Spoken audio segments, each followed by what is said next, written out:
देखिए आइए हम लोग समझते हैं, कट गया था। देखिए समझिए, मतलब आधुनिक आवर्त केमिस्ट्री का पार्ट 3 है, केमिस्ट्री का पार्ट नंबर 3 है आधुनिक आवर्त सारणी। देखिए मॉडर्न पीरियोडिक टेबल इसको कहते हैं। सुनिए, आधुनिक आवर्त सारणी को सबसे पहले किसने बनाया? आधुनिक आवर्त सारणी को मोसले ने बनाया था। आधुनिक आवर्त सारणी को किसने बनाया था? मोसले। तत्वों के भौतिक एवं रासायनिक गुण, तत्वों के भौतिक एवं रासायनिक गुण, परमाणु भार के परमाणु संख्या का क्या होता है? आवर्तफलन। परमाणु भार कहेंगे तो कौन हो जाए? मेंडलिव। बोला कि तत्वों के भौतिक एवं रासायनिक गुण, परमाणु भार की परमाणु संख्या क्या होता है? आवर्तफल। परमाणु संख्या किससे? जेड से। अब बोला कि समझिए, इसे मान लीजिए कि एल्यूमिनियम एक तत्व है, तो एल्यूमिनियम को परमाणु संख्या 13, इलेक्ट्रॉनों की संख्या 13, प्रोटॉनों की संख्या 13, न्यूट्रॉनों की संख्या कितना? 13। ए बराबर पी प्लस एन, मतलब परमाणु भार बराबर प्रोटॉनों की संख्या प्लस कितना? न्यूट्रॉनों की संख्या। प्रोटॉनों की संख्या प्लस कितना? न्यूट्रॉनों की संख्या। अब देखिए आवर्त लिखा, आधुनिक आवर्त सारणी, आधुनिक आवर्त सारणी में क्षैतिज कतारें, क्षैतिज कतारें मतलब एक साथ। आधुनिक आवर्त सारणी में क्षैतिज कतारें क्या कहलाती है? आवर्त। आधुनिक आवर्त सारणी में आवर्तों की संख्या कितना है? 7। अब पूछना कि वर्ग, आधुनिक आवर्त सारणी के उदग्र स्तंभ, उदग्र स्तंभ को कहते हैं वर्ग। उदग्र स्तंभ कितने होते हैं? वर्ग। उदग्र स्तंभ को वर्ग कहता है। उदग्र स्तंभ कितने होते हैं? 18। उसके बाद बताया गया ना कि क्षैतिज कतारें आवर्त कहलाती है, उदग्र स्तंभ का कहलाते हैं वर्ग। अब आधुनिक आवर्त सारणी को पूछा ना कि कितने ब्लॉकों में? आधुनिक आवर्त सारणी में कुल 118 तत्व है। कुल कितने तत्व है? 118। 118 तत्वों को अध्ययन करने के लिए उसे अलग अलग आवर्त और अलग अलग वर्गों में बांटा गया है। आधुनिक आवर्त सारणी में, आधुनिक आवर्त सारणी पूछा ना, आधुनिक आवर्त सारणी को कितने ब्लॉकों में बांटा गया था? 4। आधुनिक आवर्त सारणी को 4 ब्लॉकों में बांटा गया। देखिए एस ब्लॉक वर्ग 1 और वर्ग 2 के तत्वों को मिलाकर, वर्ग 1 और वर्ग 2 के तत्वों को मिलाकर कहा जाता है एस ब्लॉक। वर्ग 1 और वर्ग 2 के तत्व जो होते हैं उसमें किसमें आते हैं? एस ब्लॉक में। उसके बाद पी ब्लॉक, वर्ग 13 से लेकर वर्ग 18 तक के तत्व, वर्ग 13 से लेकर वर्ग 18 तक के तत्वों को कहते हैं पी ब्लॉक। वर्ग 13 से लेकर वर्ग 18 के तत्व जो आते हैं उसमें आते कौन आते हैं? उसमें आते हैं पूछा कि पी ब्लॉक में। आज जो पी ब्लॉक वाला था, तो एक ऐसा क्वेश्चन है जब ऑब्जेक्टिव में कि वह कैसा ब्लॉक है जिसमें धातु, अधातु और उपधातु तीनों पाए जाते हैं। तब पी ब्लॉक ही एक ऐसा मतलब ब्लॉक है जिसमें धातु, अधातु और उपधातु तीनों पाए जाते हैं। अब समझिए पी ब्लॉक, तो पी ब्लॉक 13 से लेकर कहाँ तक? 18 तक। उसके बाद आता है डी ब्लॉक।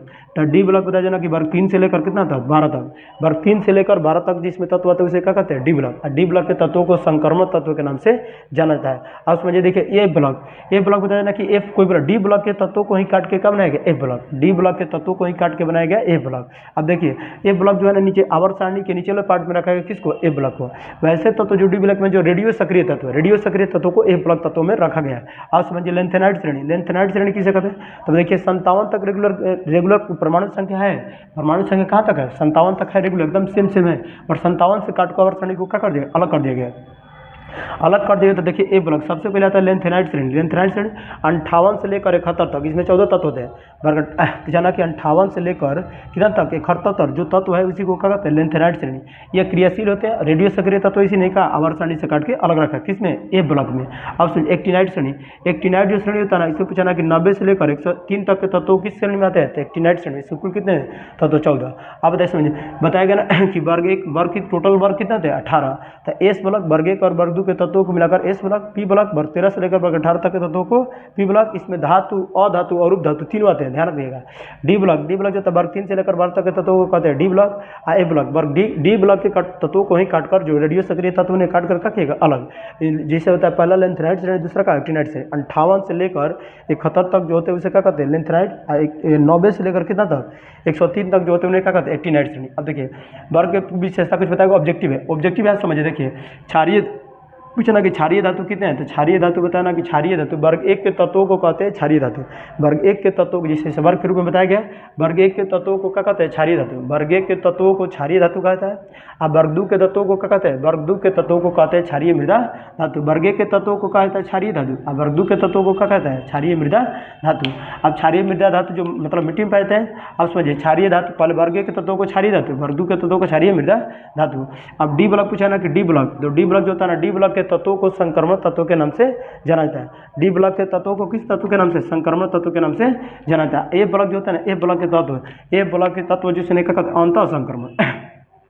एक संक्रमण तत्व है। ए ब्लॉक के तत्वों को क्या कहते हैं? अंतः संक्रमण तत्व। अब वर्ग 18 के तत्वों को, वर्ग 18 के तत्वों को निष्क्रिय गैस, अक्रिय गैस, नोबेल गैस, उत्कृष्ट गैस और शून्य गैस के नाम से जाना जाता है। वर्ग 18 के तत्वों को निष्क्रिय गैस, अक्रिय गैस, नोबेल गैस, उत्कृष्ट गैस शून्य गैस के नाम से जाना जाता है। अब वर्ग 16 से देखिए, बताइए वर्ग 17 के तत्वों को हैलोजन कहा जाता है। वर्ग 17 के तत्व fluorine, chlorine, hydrogen, fluorine chlorine जो आता है ना इसमें आता है। फिर कल आएगी बात है ट्रिकोटास में, वर्ग 17 के तत्वों को कहते हैं हैलोजन।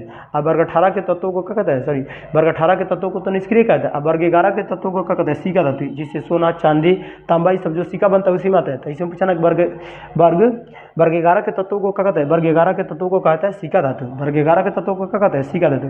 और किसी भी कक्षा में अधिकतम इलेक्ट्रॉनों की संख्या, अगर कोई कक्षा देखिए यहाँ बताएगा, परमाणु है, परमाणु के बीच में क्या होगा, नाभिक। परमाणु के बीच में क्या होता है, नाभिक। नाभिक में हमेशा कौन होता है, प्रोटॉन और न्यूट्रॉन। पूछा नाभिक के अंदर कौन होता है, प्रोटॉन और न्यूट्रॉन।